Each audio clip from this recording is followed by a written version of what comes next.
Software testing. Why is testing necessary? To give confidence to every application, we test such application or system to find bug, and where there are no or minimal bugs, we have some level of confidence with such application. Now, what is a bug? A bug presents in three different formats. One, it could be an error, which is a human action that produces an incorrect result, and this is because as human we are prone to errors, we make mistakes. Now this leads whenever there is an error, it leads to a fault, which is a manifestation of an error in the software. Fault is also known as a defect or bug, and if executed, a fault will always cause a failure. So in essence, failure is a deviation of the software from its expected delivery. So an error is produced from human mistakes, which becomes a fault in a system and leads to a failure when executed.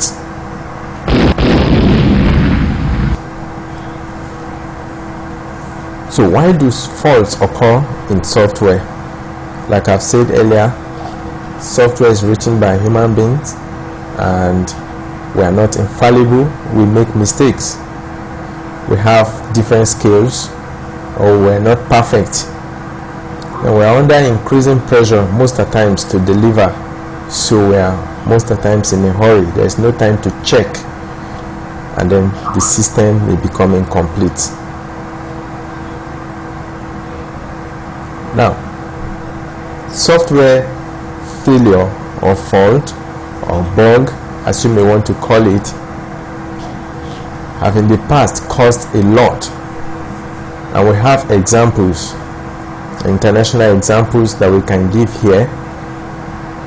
Huge sums: the Ariane, the marine space probe to Venus, and the American Airlines. Very little or nothing at all, minor inconvenience or no visible or physical detrimental impact. We have these examples as what failure or fault in the system could cause us as human that uses application. We all know that most applications we use this time have one form of, most things we use these days have form of applications in it. Software can cause death also, or injury, apart from loss of income, loss of we've identified earlier. So when you have like the radiation treatment killing patients, when the software, the system in the machine runs bad, a train driver killed because the system, he had his trust on the system that everything was working fine, but there was an error in it. An aircraft crashes, perhaps it was on auto drive and the pilot believed that everything was working fine. The bank system overdraft, later causing suicide. So we can see some of these reasons why testing is necessary, but let's look at it this way. One, because software is likely to have fault, so we must test a system.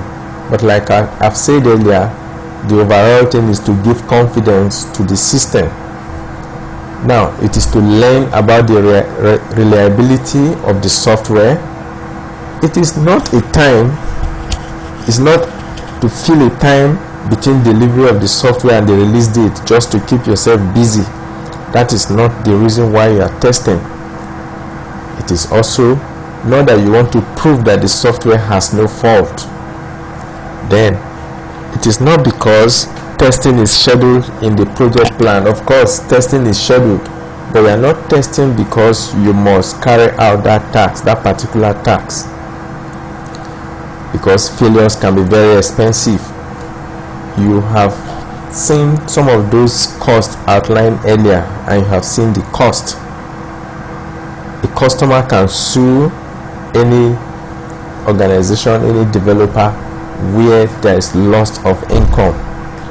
It is also to stay in business. When you have your system or applications, when people are confident in your applications or system, people will always patronize you, so you stay in business. Now, exhaustive testing. What is exhaustive testing? It is not when the testers are exhausted. It is not when all the planned tests have been executed. Exhaustive testing is all about exercising a combination of inputs and preconditions. Inputs and preconditions are what we are going to see later in this video. So exhaustive testing is exercising all combinations of inputs and preconditions that were designed as a result of the system requirement, or from the system requirement as defined in the system requirement. So how much time will exhaustive testing take? An infinite time? Not much time. It is an impractical amount of time, because you just can't calculate it. So how much if we cannot test a system complete, if we have an impractical time, does that mean we will not be able to test? So how much of testing do we need?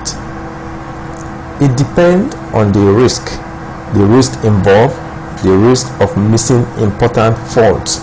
So you look at your system and then you determine how much of testing.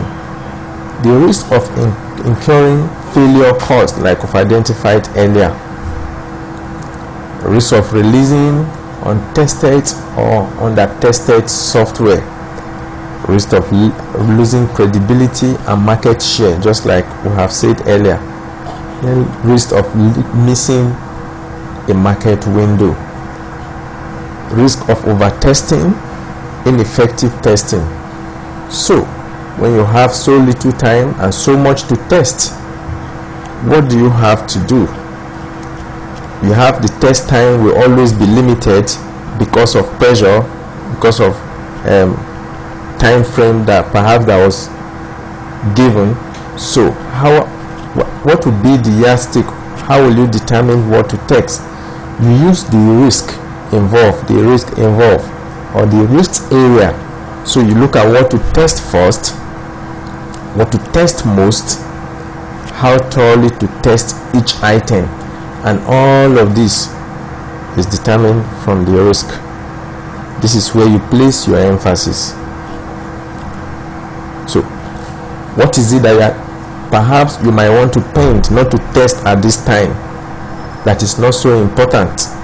So you use your risk to allocate the time available for testing by prioritizing testing. Let's look at the most important principle. So you prioritize your test so that whenever you stop testing, you have done the best testing in the time available.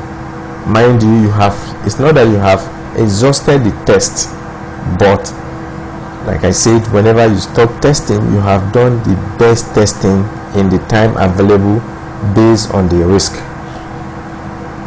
Testing and quality. I said earlier that testing is about giving confidence to an application. So testing measures software quality.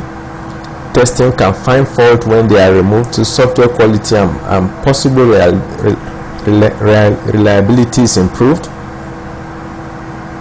So testing tests system function, correctness of operation, non-functional qualities, reliability, usability, maintainability, reusability, testability, and so on and so forth.